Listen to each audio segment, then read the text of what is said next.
Hare Krishna. Hare Bol.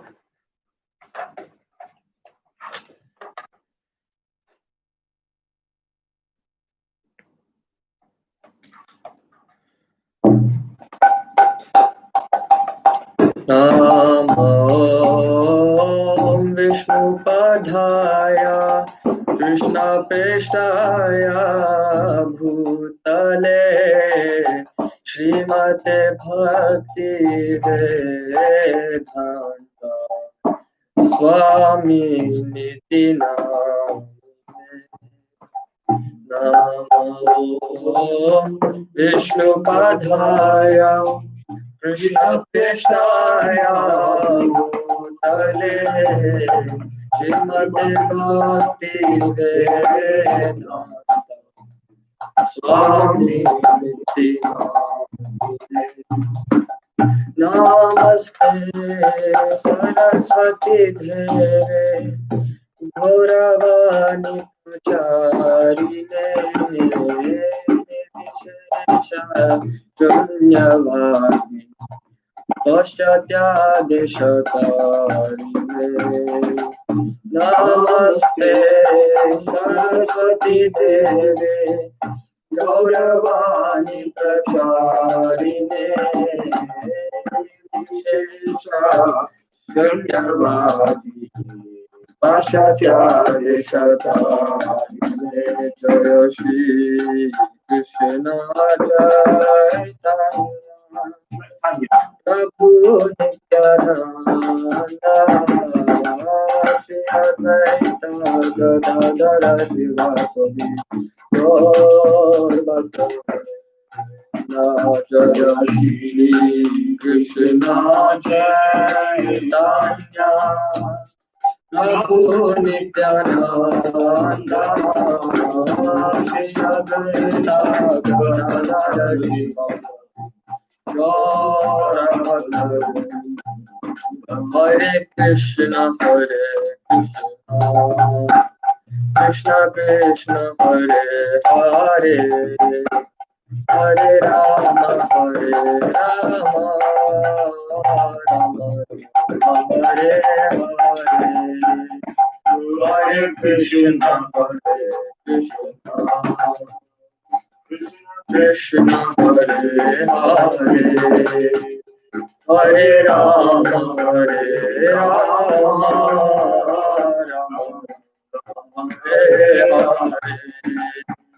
Hare Krishna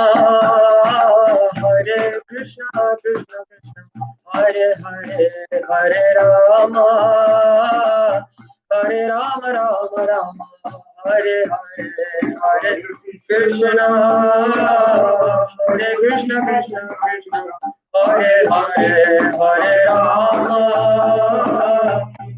Rama Rama Hare Hare Hare Krishna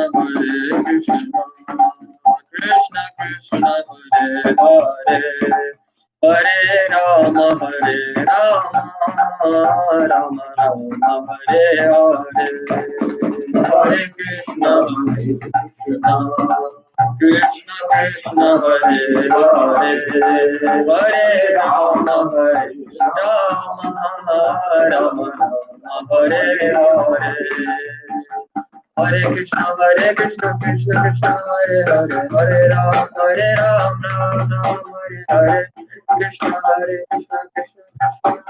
Hare Hare Ram Ram Hare Hare Hare Krishna Krishna Hare Hare Hare Ram Ram Hare Hare Hare Krishna Krishna Hare Hare Hare Ram Hare Hare Krishna Hare Krishna Krishna Krishna Hare Hare Hare Rama Rama Rama Hare Hare Hare Krishna Krishna Krishna Hare Hare Hare Rama Rama Rama Hare Hare Jaya Radha Gokulananda Radha Gokulananda Shri Radhe Jaya Radha Gokulananda Radha Gokulananda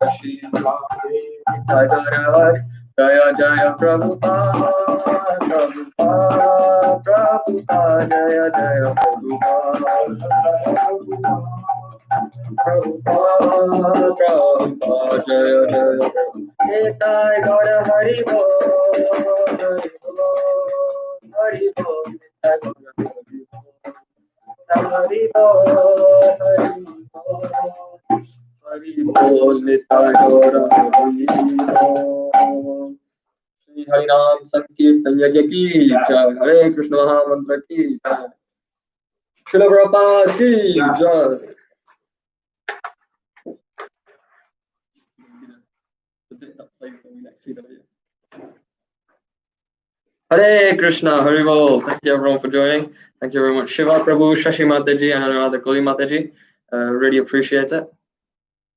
And please do give me your blessings, and please do forgive me for any mistakes that are made in this presentation of the overview of this second part of the 6th chapter of the Srimad Bhagavad Gita. So last time we ended with, well, let's just quickly recap what we did. Last time we went through the 6th chapter, the first section. We talked about, in the 5th chapter, we talked about Nishkama Karma, working without accepting the fruits of the work. And then in the 6th chapter, we talk about Ashtanga Yoga. So we go through how you originally do work, then you give up that work because you become so advanced that you feel like you don't need it. And then you take up this very difficult, rigorous process. Going through ekaki means you have to be alone, rahasi in a secret place. Achalam, you have to be still, sitting straight, eyes focused on the tip of the nose. You have to make sure that you're not moving, all of these different things. And we went through the whole of that, which deals with the majority of the chapter from verses 10 to verse 32. And in that, we covered actually an important verse, and we kind of rushed it a little bit because of lack of time. So we're going to carry on from verse number 30, and we'll carry on with the chapter overview. So verse number 30, 630, very, very famous verse. If anyone's noting down important verses, please do write down chapter 6, verse number 30. Yo mam pashyati sarvatra sarvam cha mai pashyati tasyaham na pranashyami sacha na pranashyati. Translation. For one who sees me everywhere and sees everything in me, I'm never lost, nor is he ever lost to me. So this is a very important verse because this is actually the definition of Krishna consciousness, being conscious of Lord Krishna. And it's given that one who sees the Lord everywhere and sees everything in the Lord, so sees everything in me, Lord is described. So that person is never lost. And this is when the devotee becomes so fully loving of Krishna that he actually sees the Lord behind every action. And you often see that in Krishna consciousness, in ISKCON, where devotees will do something and then they'll say, oh, Krishna willing, or Krishna permitting will be able to do this, or wonderfully by the Lord's mercy I was able to do this. So they recognize that the Lord's hand is behind everything. And that's a very important point to get around. So again, Sarvam Chamai Pashyati. So he sees the Lord is behind everything. And that devotee is described, he's never lost and I'm never lost to him. So he never loses that Lord. He never loses the Lord because he's always got his grasp around the Lord, because he's always thinking of the Lord. And it's actually given the example of Lord Brahma actually says in his Brahma Samhita that I worship the Lord Govinda whose devotees are anointed with the pulp of love. This is from Premanjana Churita Bhakti Vilochanena. So the devotees are anointed, their eyes have this pulp, they're anointed with this love in which they see the Lord. And so that's why this is what Krishna consciousness really is. Constantly, never losing sight of the Lord because you're constantly thinking of him. The example is given that when a lover and a beloved, the lover does not have to force himself to think of the beloved. He naturally does because he loves her or loves him. Similarly, the devotee is so attracted to the Lord that he doesn't have to force himself to think. but he naturally diverts, his mind naturally goes and diverts towards the Lord, no matter whatever he does. And so this is what Krishna consciousness is. Developing that attraction for the Lord so that one is constantly conscious of the Lord. And the thing about being constantly conscious of the Lord is, if your mind is occupied with Krishna, it's not occupied with material things, such as, doing whatever nonsense people do nowadays. Anything like that is completely out of the picture because you're constantly focused on Lord Krishna. So that is the most important point from verse number 30. Verse number 31, we talked about the idea of oneness in mindset and how the idea is that the Lord is always thinking of the devotee and the devotee is always thinking of the Lord. And then in verse number 32, we talked about equality of seeing again. Same point which is mentioned in chapter 5, which is achieved by the Nishkama Karma Yogis, those who carry out Karma Yoga without the desire of the action. The same points again mentioned here. You get the same result from performing Ashtanga Yoga. You see everyone equally, and you don't make discrimination based off bodily ideas or bodily features. So the next section that we're going to deal with is verses number 33 to 36, which is now, we've just gone through Ashtanga Yoga, now we're going to go through the problems or the difficulties of Ashtanga Yoga, which mainly dealing with the difficulty of the mind. So a big point of Ashtanga Yoga is controlling the mind. You go to a secluded place, you remove all distractions, you try and focus as much as you can on the breathing, and then again, and on your posture, and you do all these things to control the mind, so that when you control the mind, you can focus on the Lord.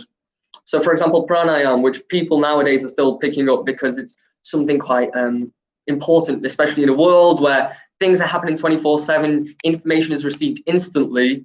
It's very difficult for people to be in the moment. So this is why this sort of yoga and asanas and pranayama is being taken up much more now. Breathing exercises, these postures, these are all becoming very popular. Why? Because people are trying to control the mind. So this is what Ashtanga Yoga deals with, controlling the mind. So now Arjun points out, he doesn't actually ask a question now, he just points out a little something that he's thought. Arjuna said, "O Madhusudana, the system of yoga which you have summarized appears impractical and unendurable for me, for the mind is restless and unsteady. Yoyam yogas tvaya prokta samyena Madhusudana, etasyaham na pashyami chanchalatvat stitam stiram." Chanchalatvat, it's very restless, and stitam stiram, it's not stable, it's not situated in one place. Why is that so? Because the mind is constantly moving. It's so impractical to try and practice this action, especially now you're telling me that I need to practice Ashtanga Yoga, I need to, it doesn't work. I'm about to fight a war. You can't just tell me now to just leave and go to the forest in a secluded place and just meditate, because the mind is very difficult to control. He elaborates this in a very famous verse in verse number 34 of chapter 6. And I'd recommend again, please do note down this verse because it's very, very important.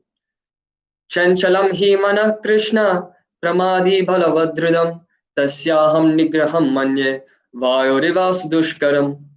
Chanchalam hi mana Krishna, the mind is restless, turbulent, obstinate, and very strong. Oh Krishna, to subdue it, I think it is more difficult than controlling the wind. Vayo iva sudushkaram. Iva means light. The simile is given here. It's like controlling the wind, and no one can control the wind. That's too difficult. And so the example that Arjun's giving is that the mind is so flickering in nature that it's almost as impossible as controlling it as controlling the wind, which is, it's not sane to do, because you cannot control the wind. And this is given that it's turbulent, it's obstinate, and very strong. So this is what it's chanchalam, flickering, pramadi, agitating, and balavat drudam. Balavat means strong, and drudam means obstinate. So because the mind is such by nature, it's very difficult to control the mind. If anyone did go and look at that Me and My Mind drama, it's a nice one. It's a nice way of explaining how the mind constantly just disagrees with the intelligence.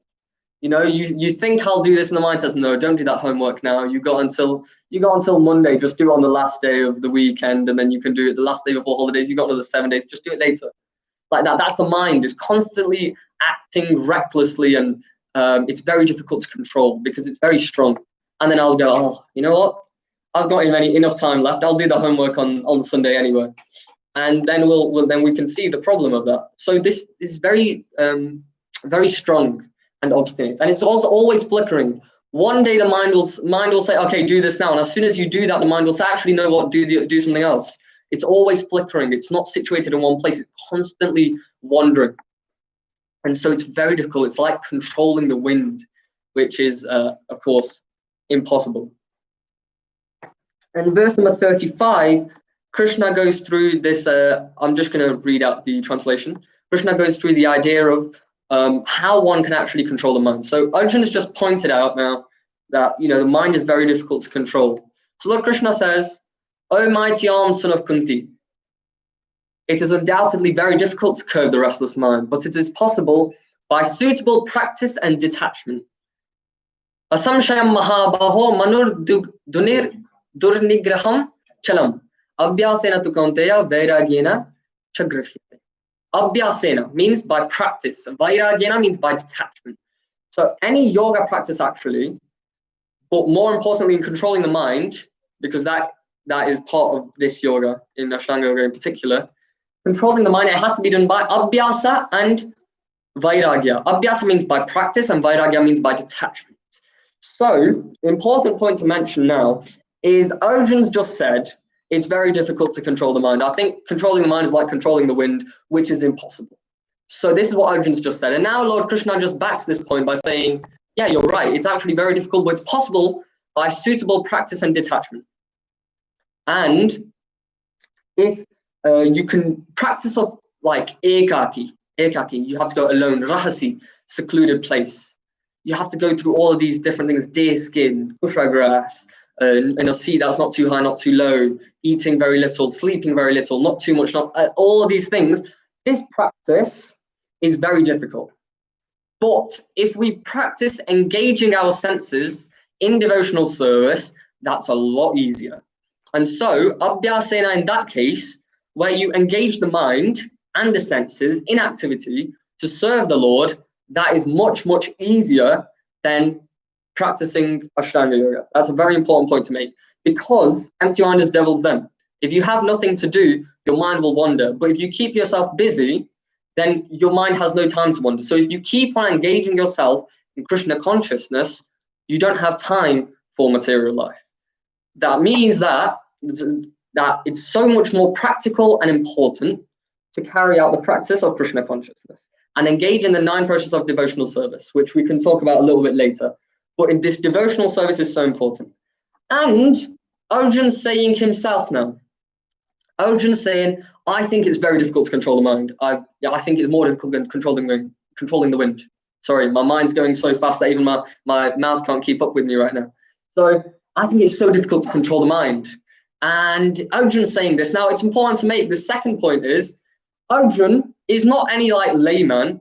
It's Arjun. He's a Pandava. He's son of Queen Kunti. He's a relative of Lord Krishna. He's in the Yadu dynasty. Not only that, he's married to Subhadra from the Vrishni dynasty. He's got all these wonderful sons. He's one of the best archers, not one of the best, what am I saying? The best archer on the planet. He's even defeated Lord Indra and Lord Shiva in battles previously. He's done all these things, and even he says, oh, I think it's impractical. So if Arjun's saying that, in his time, where he's more likely of finding a secluded place, where he's more likely to find and he's more capable of dealing with all the different rigorous process of Ashtanga Yoga, he's saying it's difficult in that time.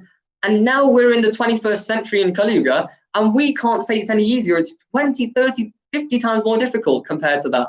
So it's much, much more difficult now than it is for Arjun. So if Arjun's saying it's difficult, for us, it's literally impossible. There is no place right now where you can go and just be situated alone.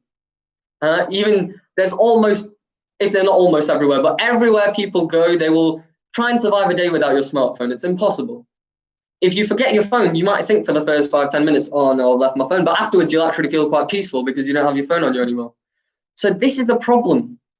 It's so difficult to carry out the practice of Ashtanga Yoga today. It's difficult in Arjun's time, but it's even more difficult today. So if Arjun is struggling to do it, who are we to try? It's impossible. You can try, but it's not worth it, is what Lord Krishna is saying. And so instead, what we should do is try and engage our senses.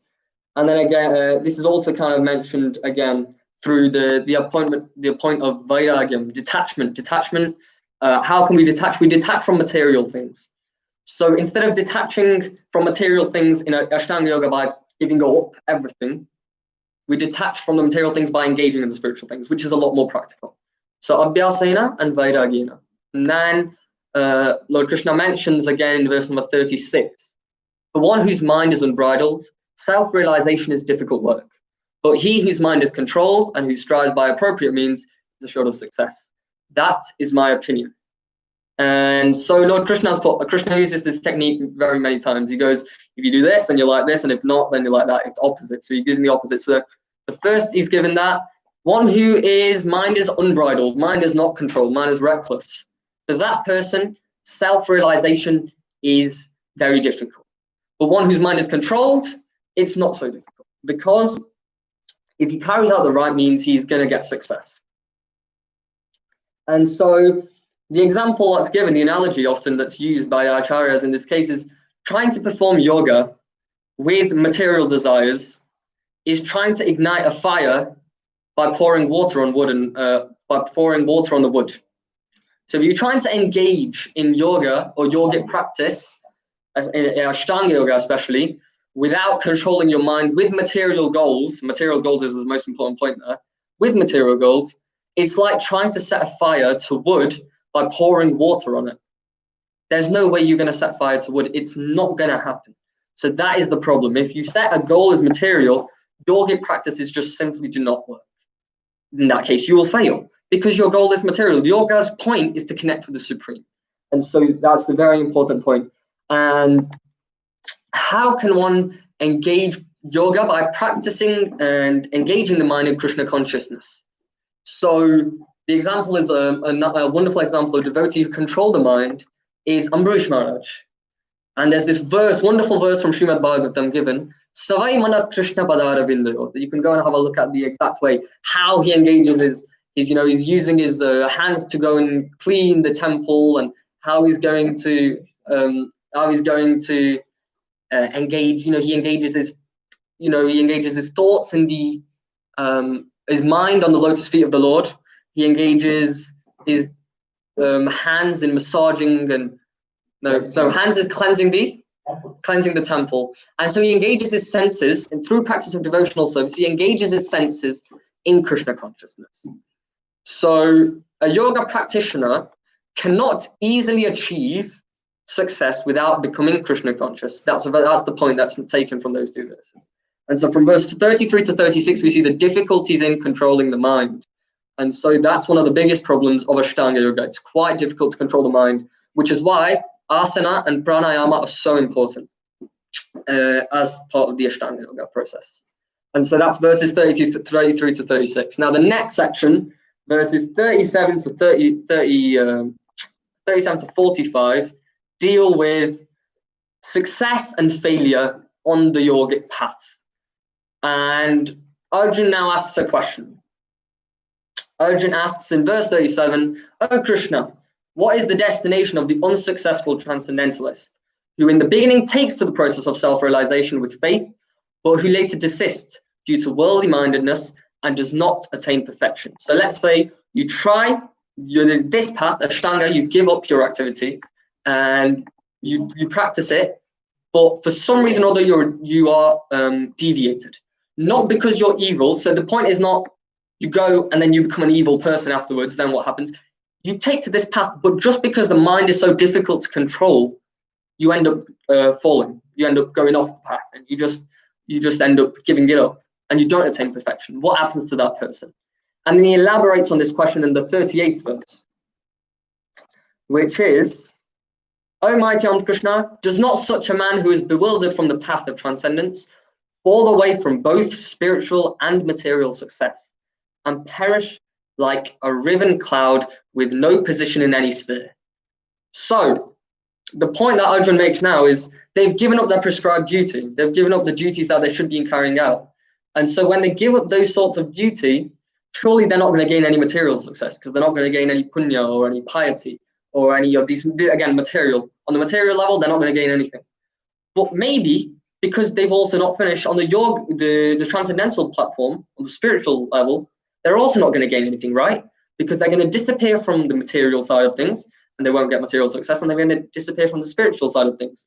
And they achieve no success in either sphere, material or spiritual. So what is the problem? Do you end up going into a sort of no man's land by failing to perfect yourself? And Lord Krishna, and then Arjun gives the example of perish like a riven cloud. The Sanskrit, if I find it, is so kachit na ubhaya vibrishtaha chinnabram ivan nashyati. Chinnabram means torn cloud. Iva means like, and nashyati perishes. Iva, so again, simile again. There's simile of the riven cloud. So the riven cloud is, there's a big cloud, and then a gust of wind comes, and it actually ends up cutting a bit of the cloud off. So there's this cloud, and a small portion of the cloud comes off. And by the wind, and because it's been now detached from the big cloud, it sort of goes into the air, and slowly the water droplets dissipate, and it becomes a nothing. It sort of disappears. The cloud disappears. So the part of it's taken off, and it just disappears. It does not. It's not anywhere. So the point that Arjun's making is surely he's neither spiritually or materially successful. And so this is the problem that he's pointing out. Like, if there's no prescribed duty and no yogic practice, then surely he's going to lose position in both of those fields. And then in verse number 39, he completes his question.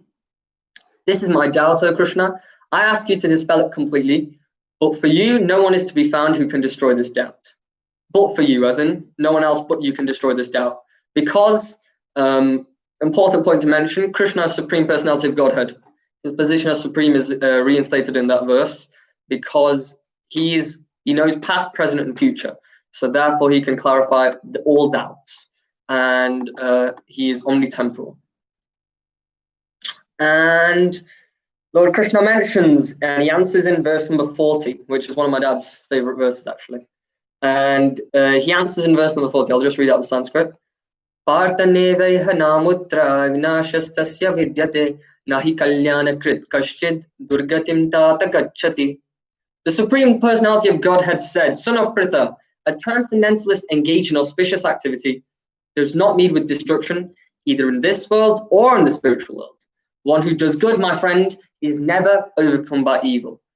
One who does good, my friend, is never overcome by evil. This is a very important point to make. And actually, Lord Krishna doesn't say yoga in this verse. He says kalyanakrit. Kalyanakrit means one who engages in auspicious activity. So not even yoga, just a general principle, if you engage in Krishna conscious or auspicious activity, you will never be overcome by evil. That is simply, that's the most important point to take from here. One who does good is never overcome by evil. A kalyanakrit, one who's engaged in this auspicious activity, he's never overcome by evil. So even if you fail to discharge the transcendental activities perfectly, but you are able to do so to a certain extent, you won't be affected by the evil. And that's the important point that Lord Krishna mentions here. He also says my friend, which is also often picked up by the acharyas like Baladev Vidyabhushan. Is often picked up that he calls him Tata. Tata actually is it's sort of like, oh, my friend. The same phrase that a spiritual master will use to disciple, or a father or a grandfather will use to the grandson or the son. And so it's that sort of the relationship between the Lord and Arjun. And Arjun's sort of glorified the Lord in verse number 29, that no one else can answer this except for you. And Lord Krishna's heart softens a little bit and melts, and he says, oh, my dear friend, like that. So it's just often seen as a little bit of the humor and that relation that statement uses. na durgatim tata gacchati. So my dear friend, that one who does good never is overcome by evil. And then in verse number 41, right, please take, if you're taking notes, please note down this one. So we've noted down from last time, verse number 30, please note down this one as well. There's quite an important verse. I'll read out the Sanskrit. Prapya punya kritam lokan ushitva shashvati samaha shuchinam shrimatangehe yoga brashto bijhayate. Prapya punya kritam lokan. So one who does, so there's actually two types of unsuccessful transcendentalists before I get into this, two types. One who advances a little bit and then falls, one who advances quite a lot further and then falls. So one who advances a little bit and falls, we talk about in verse number 41.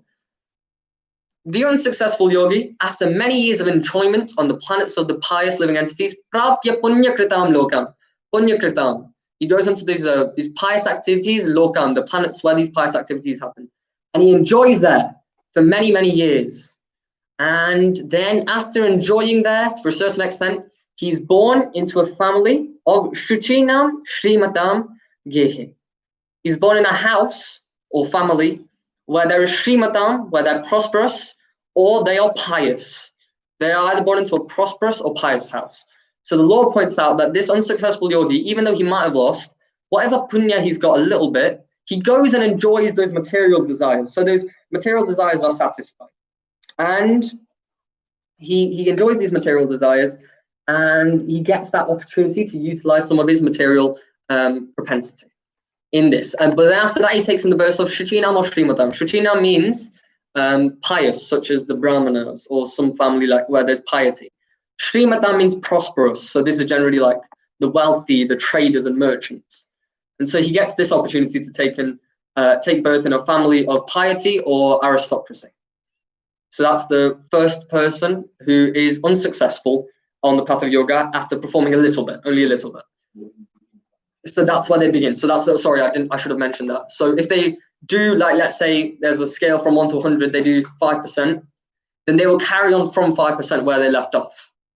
If they carry on, they do like 10% of it, then they carry on from 10%. So that's the point. But they carry on in those families. And then 642, please note down this one as well. Atva yogi nameva kule bhavati dhimatam etadhi dhurlabhataram loke janmaya didrisham.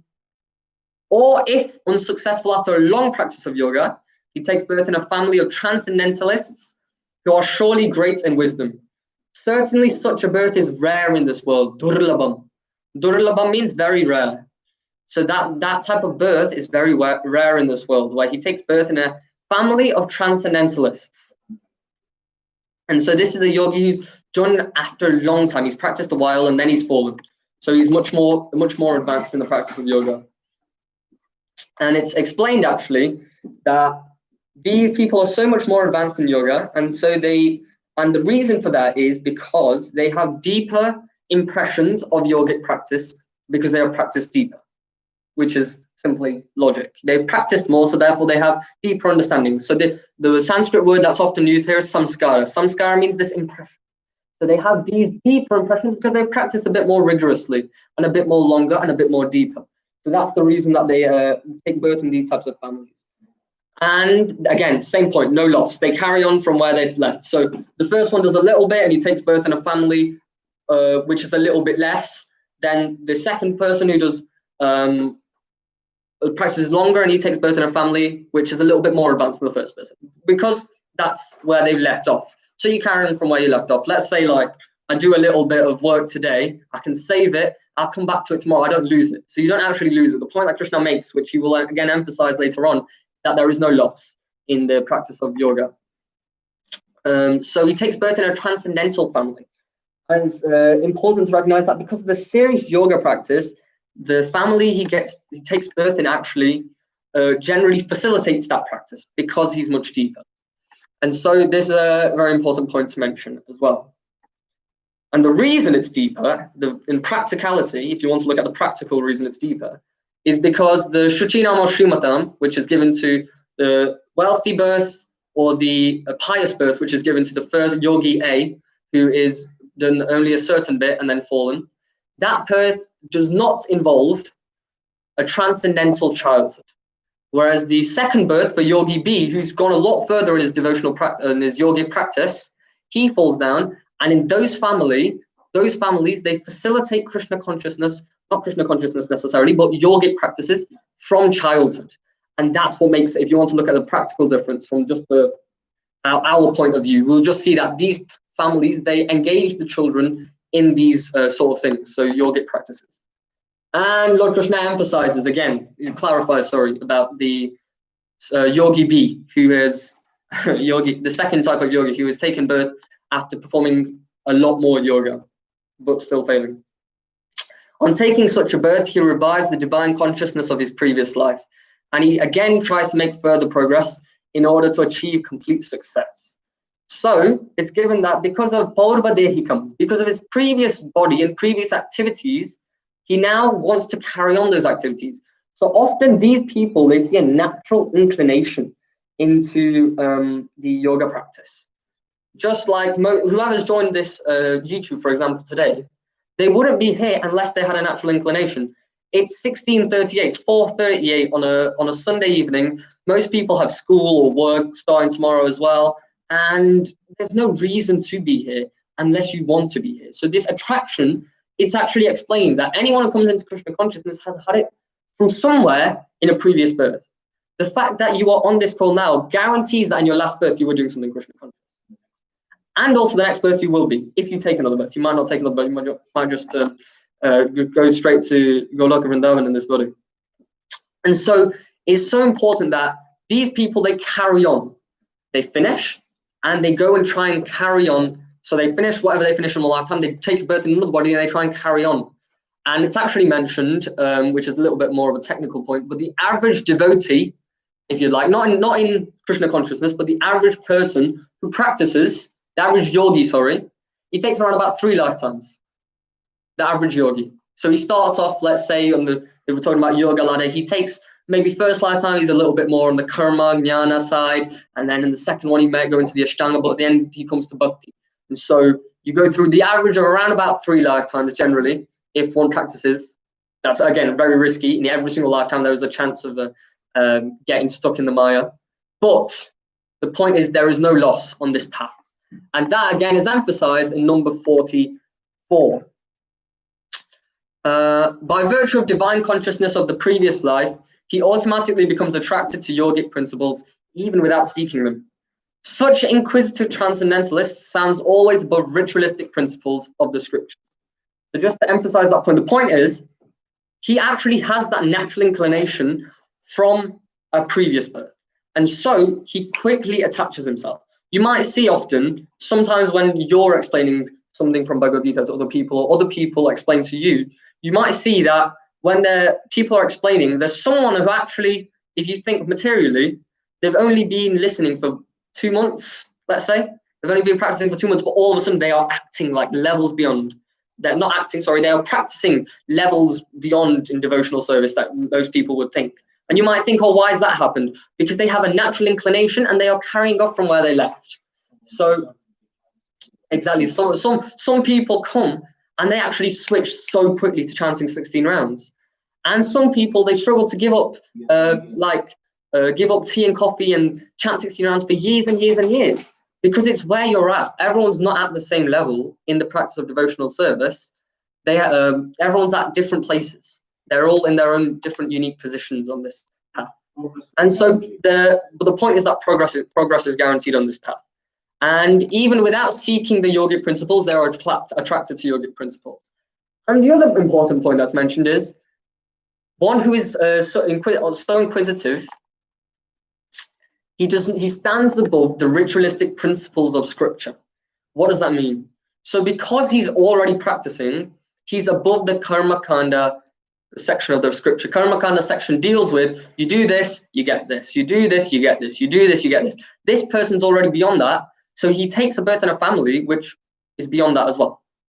And it might look like, according to some of the scriptures, that this person's actually very low family he's been born in, or something like that, because he's not taking birth and following all these various things, because he's taken birth in such a way to facilitate his development. So I'll explain that by example of Haridas Thakur and Chaitanya Charitamrita. Haridas Thakur was born into a Muslim family. And so a lot of the Brahmins and other people at the time, they considered him as, yeah, he's Muslim, he's useless. And they actually told him that, you know, there's no point, you failed. There's no chance for you in practicing this devotional life. But Chaitanya Mahaprabhu reinstates him as, not reinstates, he puts him and gives him the title of Namacharya. Namacharya means Acharya of the name, Nam, of the holy name. He's the bona fide Acharya of the holy name because he used to chant how many rounds a day? 192, right? 64 times 3. That's 64 times 3. 192. He used to do 64 times 3 rounds. So he used to do 3 sections of 64 rounds.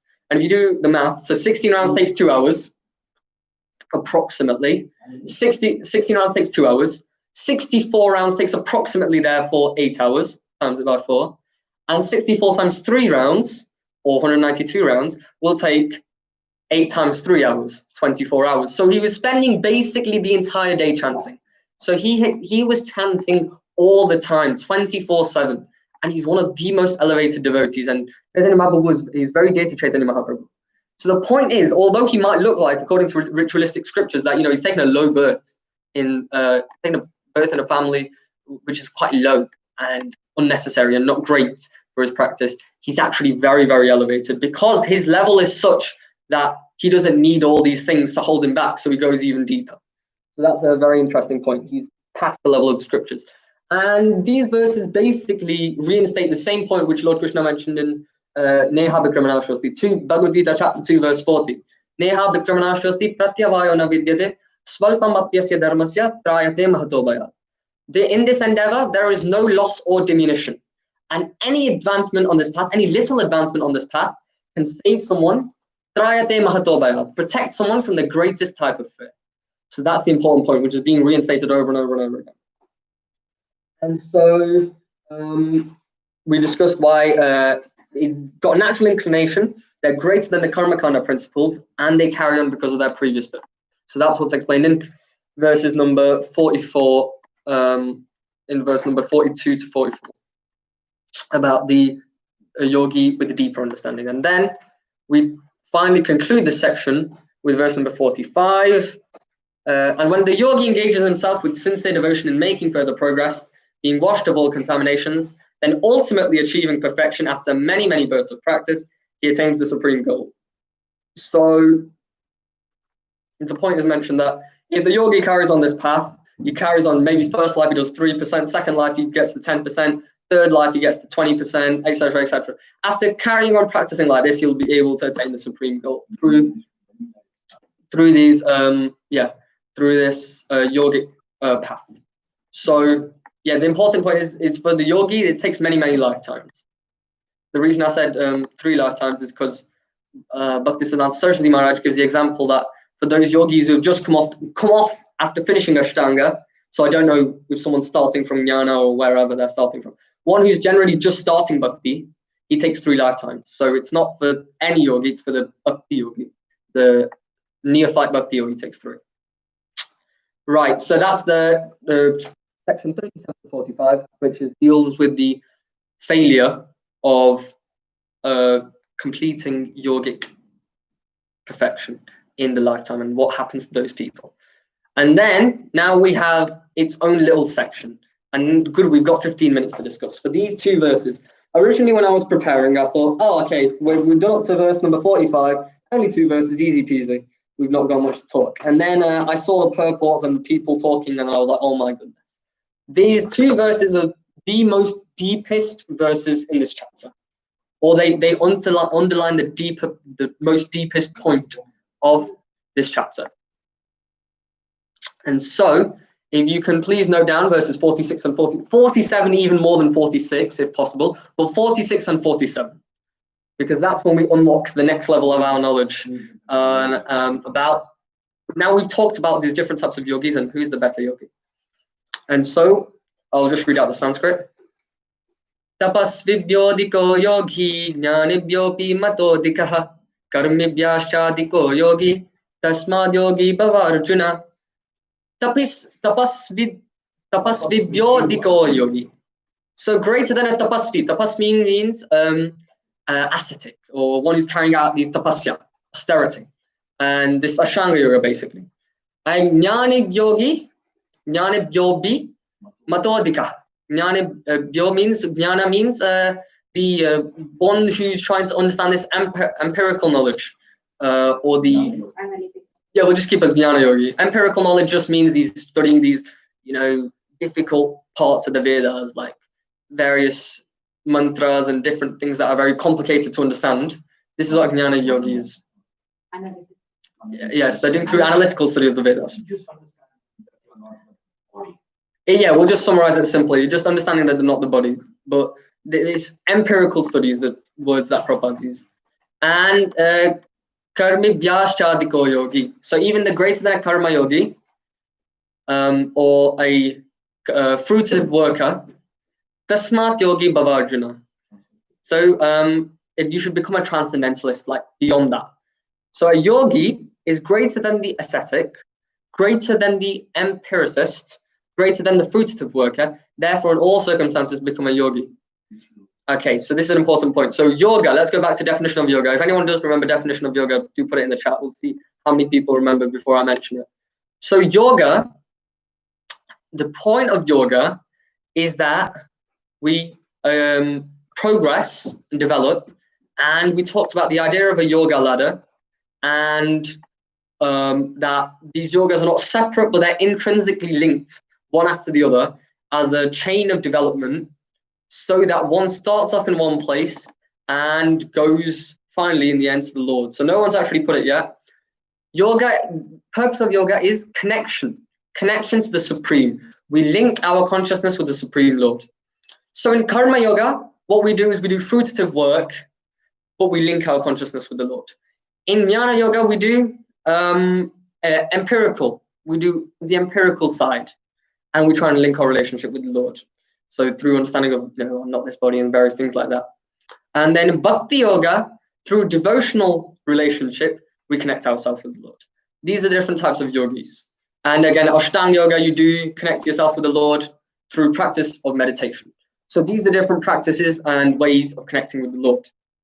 Here's the point, which is about to be mentioned. So all I've told you now, we're about to say, well, there's something even better. So in the chapter 3, we started dealing with the idea of a karma yogi. Karma yogi does work, and two different types of karma yogi, but Nishkama karma yogi, he does the work, but he doesn't care about the result of that work, and he's unaffected.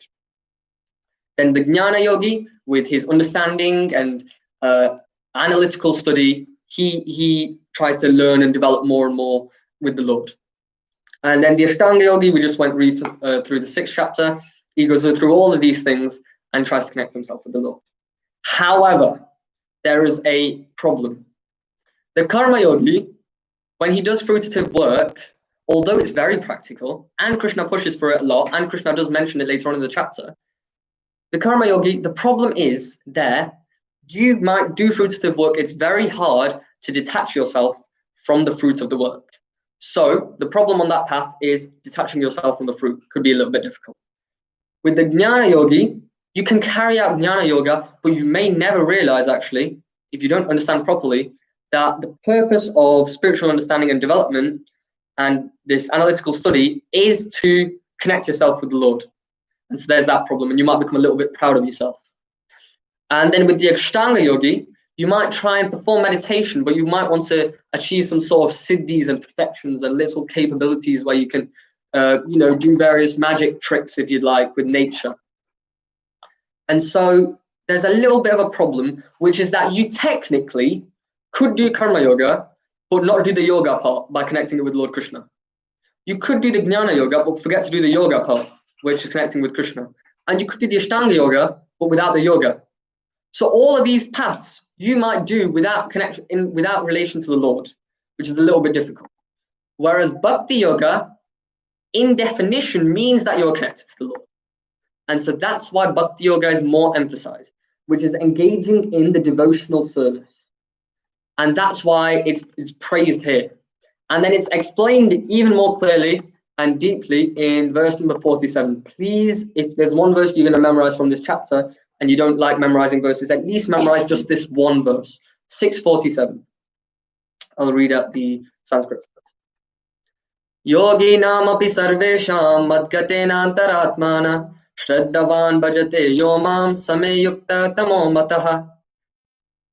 Yoginam api sarvesham. Among all yogis, one who with great faith, who always abides in me, thinks of me within himself, and renders transcendental loving service to me, he is the most intimately united with me in yoga and is the highest of all.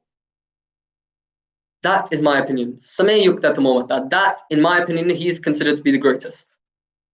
And so Lord Krishna has now just said, even greater than all these types of yogis, there is one who is constantly engaged in, is thinking about the Lord, he's rendering transcendental loving service unto the Lord, and therefore through that he's intimately united with me in the process of yoga.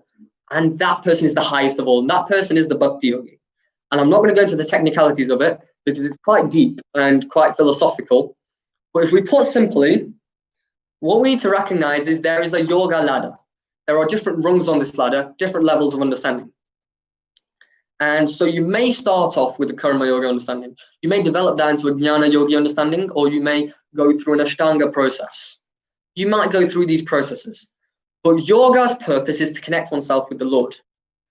Now, the point is, whatever rung you are on the ladder, the topmost rung before you actually get off the ladder to go to Lord Krishna, the topmost rung is bhakti yoga.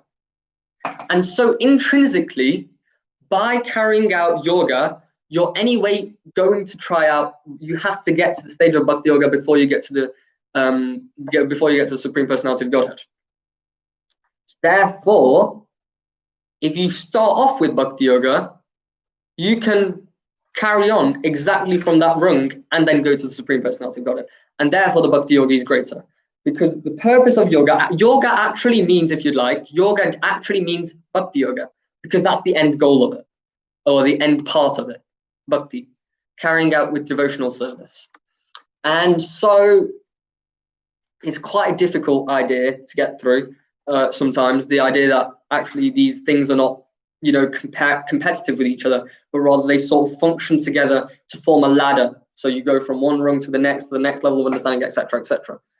And the idea is that by doing bhakti, you are all automatically in connection with Lord Krishna. So therefore you are not going to make, it's a lot more practical than everything else. You're automatically in connection with the Lord. And also the Lord, he describes that he prefers it. He prefers this, but he's the topmost. The yogi who carries out bhakti yoga is the topmost. And the idea that we can glorify, sort of in bhakti yoga, what do you focus on? You focus on devotional service. You focus on glorifying the Lord. You focus on how beautiful the Lord is. Lord Shyamasundar with his bluish black complexion, as he wanders in the forests of Vrindavan with the gopis and the gopas, as he's milking and tending to the cows, as he's playing around with his cowherd boys, as he's messing around and killing the demon while simply going into the forest every day, as he's being wonderfully taken care of by his parents, as he's being adored by all the denizens of Vrindavan. This is the Lord Krishna who's focused on in bhakti yoga. And we mentioned earlier, Premanjana Churita Bhakti Vilochanena, that Lord Brahma says, I'm worshipping Premanjana Churita Bhakti Vilochanena, Santa Sadaiva Hridayeshu Vilokayanti. Yam Shama Sundar Machinte Gunat Swarupam Govindam Adipurusham Tamaham. That I'm worshipping the primeval Lord Govinda, who is adorned by his devotees with this pulp of love. They're anointed, their eyes are anointed with the pulp of love, and their hearts melted by him. Because they are always looking at him with this love. And this is why, if you again, point I mentioned last class at the beginning, was that the problem with serving the Lord is that once you go to Govinda, you'll become attracted. And once you're attracted, you're addicted and you don't want anything else. And that's the problem with serving. The problem with serving the Lord is that you become insanely attached to the Lord. And so this is the sweetness of the Lord. And this is what's focused on in bhakti yoga. Now, don't get me wrong. Bhakti yoga does not mean that, by saying that bhakti is greater, does not mean that these processes are wrong. You can't look at someone in this process and go, this person is doing the wrong, he's completely waffling, he's wasting his time. No, because that's just part of the process. If you go to bhakti, you just skip a couple rungs. It's like running up the steps versus walking up the steps. It's the same thing. It's just that you get to bhakti quicker. And so that's what bhakti yoga is. And a good example of bhakti yoga, especially in relation to now, because now Kartik has started, we can talk about the pastime of Lord Krishna being bound by Mother Yashoda. And what's very interesting in this pastime, if you know the pastime, is that the Lord runs away from his mother and he's genuinely scared of her. When the acharyas comment on this, they say he's actually scared. He's not acting, he's not playing, he's genuinely scared. And when Kunti Maharani glorifies, I'm so confused. And Bhishma Dev also glorifies, and he says, this idea that you're genuinely scared of your mother, even though she is just an ordinary living entity and you're the supreme personality of Godhead, this idea is so confusing to me. And this is what devotion talks about. So I'm just going to relate from Canto 10, Chapter 9 of Srimad Bhagavatam. So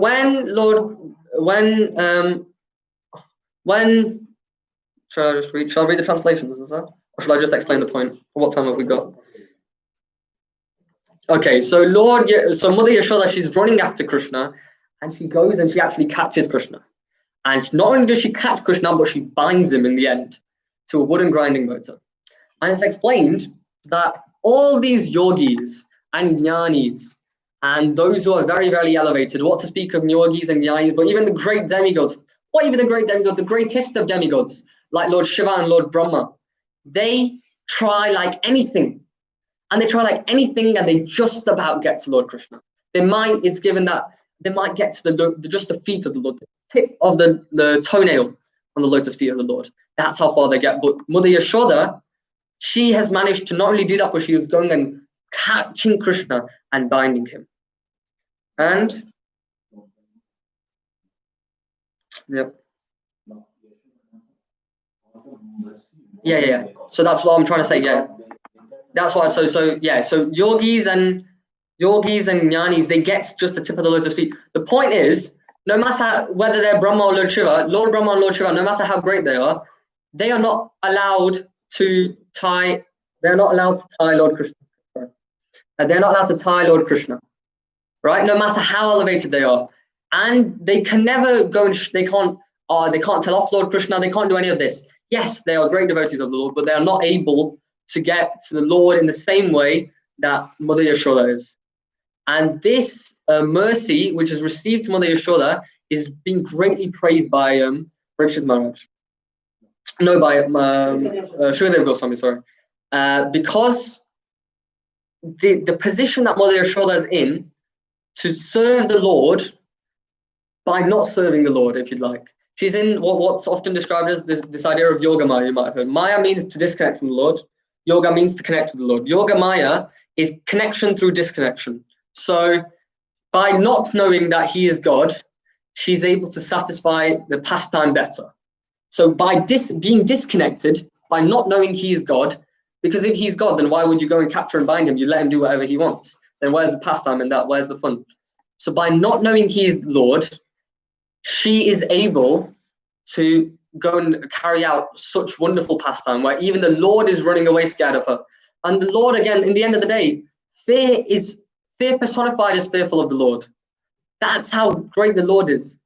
But this Lord, he's now becoming subservient, and he's also becoming bound by Mother Yashoda.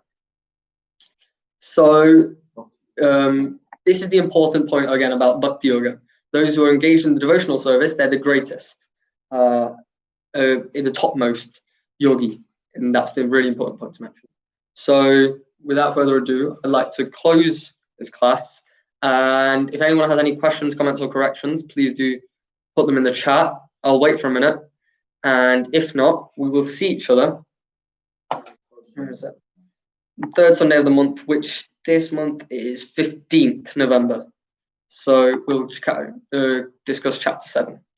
Hare Krishna, thank you very much, Shashi Mataji. So now, we finished the first third of Bhagavad Gita. We finished chapters 1 to 6. Now we enter the second third, chapters 7 to 12. which deals with the Bhakti Yoga. So it looks like we don't have any questions.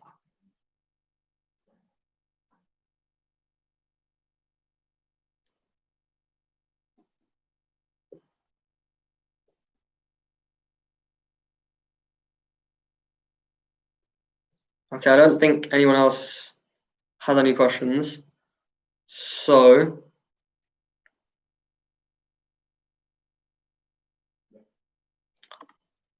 then we will see each other next time on the 15th of November. We'll discuss chapter 7, the summary of chapter 7. So thank you very much. Please join us next time where prasadam will be served at your own home. Hare Krishna, Hare Bol.